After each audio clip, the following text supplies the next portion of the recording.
Well, I thought I'd do another video, and this time I thought I might do it on how I make my chicken stock.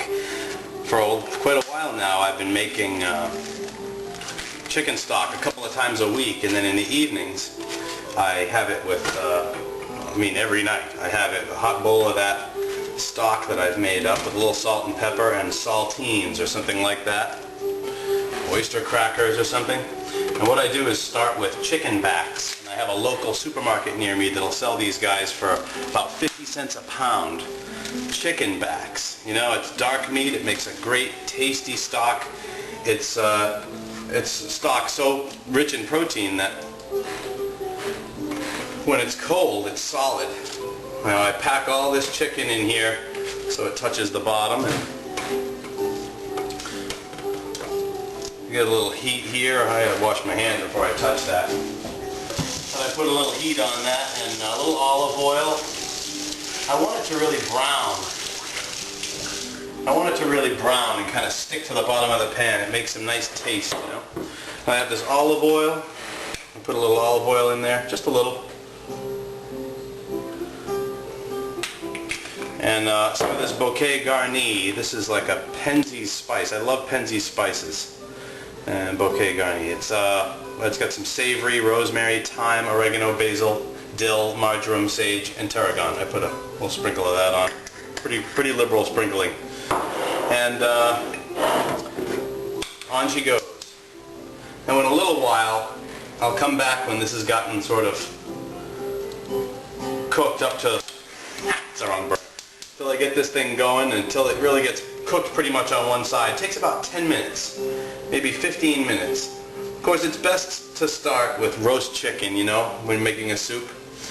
But if I don't have roast chicken, I'll start with chicken backs. That's a great way to start. Alright, I'll see you after that gets, after it's ready to be turned. We'll come back. I'll turn it all over. Okay, how's it look? Can we hear that thing crackle? Look at that. So it's nice and browned on one side. See that? Oh, it looks like fried chicken. I'm always tempted to eat it. Anyway, I turn all this over to cook the other side. Sometimes I wear an apron for this, or safety glasses.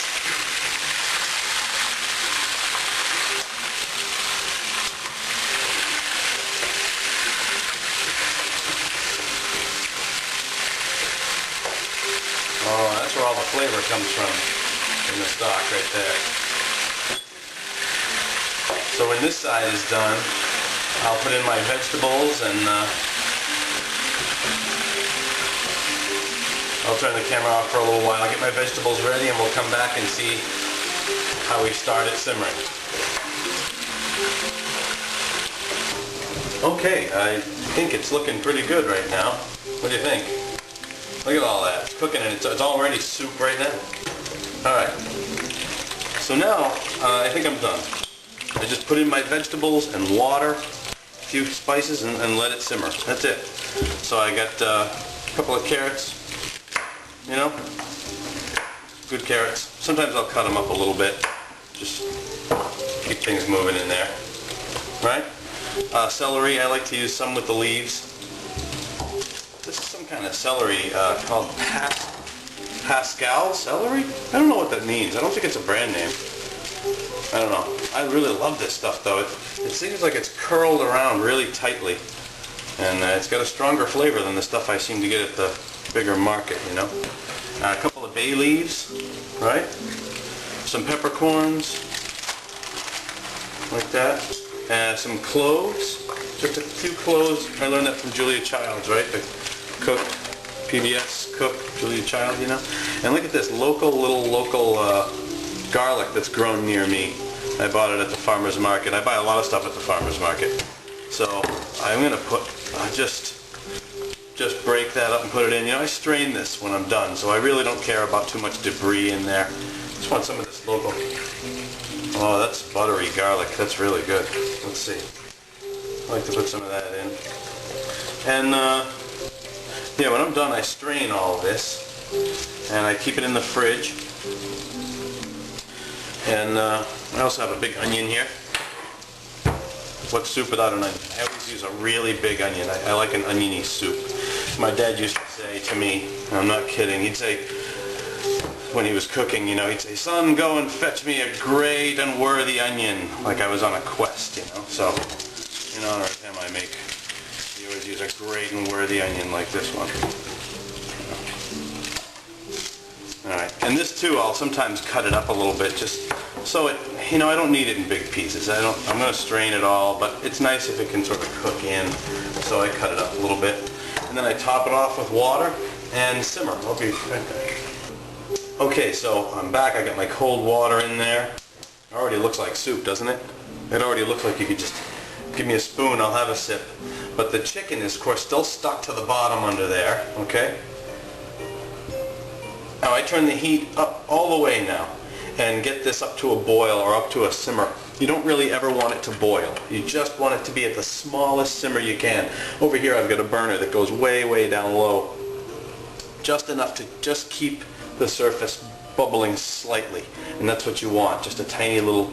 If it boils too much, it'll coagulate, I guess. It'll coagulate the proteins and make the soup kind of greasy feeling instead of light.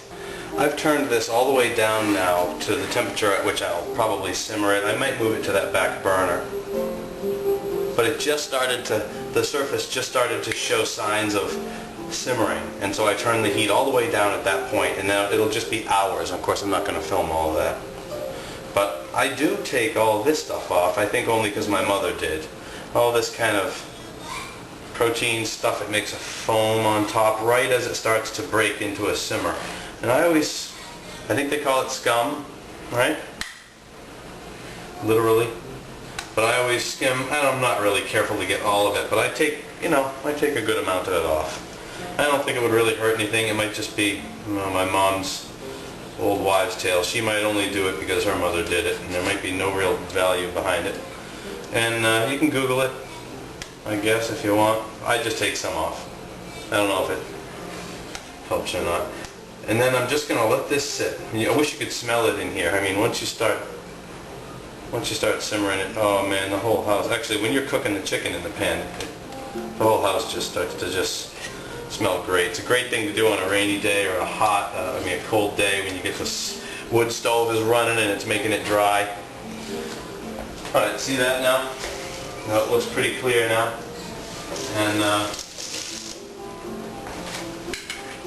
so that's that. I'm just going to let it simmer for a while, and next time I see you, when we fire the camera back up, I'll be straining this through a big colander into another pan like this, and then cooling it in the sink. Okay, well, here's the soup. You can just see now that it's, see the bubbles there and there, just a little bit of bubbling going on. It's been simmering now for about, I guess about 4 hours or so, which is about all you need. You can go longer, but I basically stir it up, and if all the bones and the pieces of bones are kind of falling apart, you know, if all those, see how the pieces of the bones, remember these are chicken backs, and they're just, when I dig in there, it's all just completely fallen apart to pieces.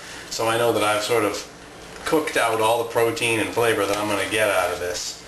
And so what I'm going to do is just strain it. I'm going to move over to the sink and strain it out to show you how I cool it. We're just about done now. That's about it. Look at that. That looks good, huh? I always find it a little tempting after I've strained it to pick through and eat some of those delicious pieces of meat out of there.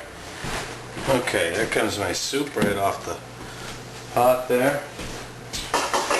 Here's the my little straining rig there. Alright.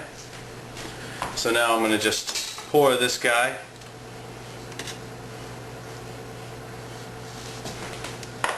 Ready? Careful, this is hot. I go nice and slow. Oh, this is going to be delicious soup.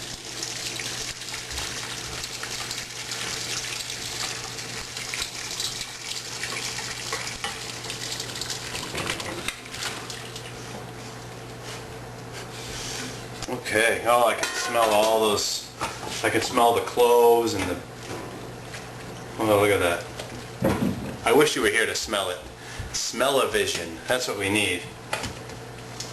Alright, we ready? Let's see what we got in this pot. Yeah, later I'll probably dig through there and take out some of those tasty dark meat nuggets that I love so much. But this is what I'm after. That stuff right there.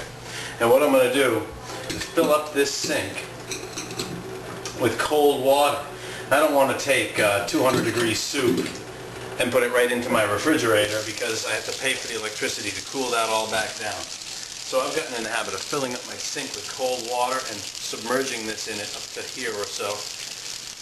And it cools it down. So by the time I'm done, this is really hot, but by the time I'm done doing about 2 changes of water on this, it takes about 10 minutes. It'll be down to room temperature. I can just hold it in my hand. So the sink is full. I'll show you what I do. I basically put this into that cold water, and then I just stir it around to keep it exchanging.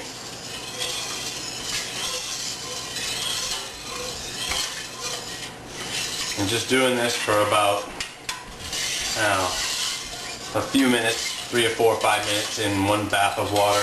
Then I have to do it a second time, and it'll get this thing right down to room temperature. You can see it, I don't know if you can see there how much it's steaming.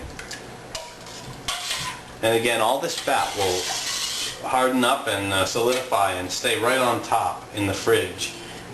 And you don't want to take the fat off now while it's hot. Let it cool in the fridge, and then it gets very easy just to either take the soup out from under it, and then usually I add a teaspoon or so of the fat into my stock in a cup. You know, I'll put it into a soup bowl and take a little piece of the fat and then put it in the microwave for 3 minutes or so and get it nice and hot.